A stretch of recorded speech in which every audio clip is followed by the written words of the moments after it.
కృష్ణా జిల్లా పెనమలూరు నియోజకవర్గంలోని ఉయ్యూరులో పదవీకాలం ముగిసే సందర్భంలో నగర పంచాయతీ చైర్మన్ వల్లభనేని నాని పాత్రికేయ సమావేశం నిర్వహించారు. సభ్యుల అందరి సహకారంతో చైర్మన్ గా తన బాధ్యతలను నిర్వర్తించానని, ఎమ్మెల్యే బోడే ప్రసాద్ సహకారంతో ఉయ్యూరుని అభివృద్ధి పథంలో నడిపించానని తెలిపారు.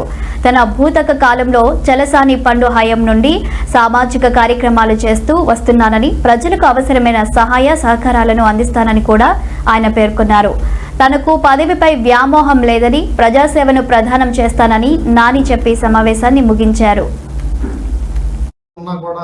నా సొంత డబ్బులతో మిషన్ పెట్టి ఏదన్నా ట్రాఫిక్కి కనపడకోకుండా ఇబ్బంది పడతారు, యాక్సిడెంట్లు అయితే చాలా ఇబ్బంది జరుగుతుందని ఎప్పుడు కూడా ఎమ్మటే మిషనాలకు చెప్పి పంపించి అలాంటి చెట్లు అవి కనపడే విధంగా తొలగించడం జరుగుతుంది.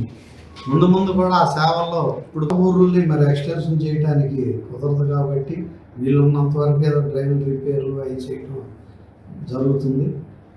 ఫ్లోరా రోడ్లో అక్కువ బజార్ వరకు 2 సైడ్లు డ్రైనేజీ కూడా త్వరలో ఎమ్మెల్యే గారు వర్కులు ఏమైనా ఉంటే మన ఏఈ గారు వాళ్ళకి తెలియపరచడం జరిగింది.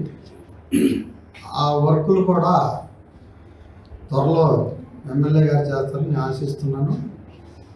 అదేవిధంగా మనకి డంపింగ్ యార్డ్ సమస్య ఒకటి ఉంది. అది మనం సొంతగా కొనుక్కుంటే దాని చుట్టూ గోడలు కట్టి ఇది అవుతుంది, ఎటువంటి ఇబ్బంది లేకుండా ఉండదు. ఒక్కోసారి డంపింగ్ యార్డ్ ఎక్కువైపోయి తోయటానికి లేట్ అవుతుంది. ఎందుకంటే 95% ఇళ్ళందరూ కూడా చెత్త కలెక్షన్కి బాగా ఇవ్వటం జరిగింది. ప్రజలందరూ కూడా ఆ చెత్తను తీసుకెళ్ళి అక్కడ వేసి 2-3 నెలలకు ఒకసారి మొత్తం డంపింగ్ యార్డ్కి మొన్న కొంతమంది ఏదో సంవత్సరానికి 10 లక్షల పార్కింగ్ 3 చోట్ల పెడతాం వలన ఆ వెహికల్స్ తీసేటప్పుడు స్ట్రైట్గా వచ్చి బండాలు గుంజుకుంటున్నారని ట్రాఫిక్ మన పోలీసు వారు కొంతమంది ప్రజలు కోరటం వలన ఆ డివైడర్ వేయటం జరిగింది.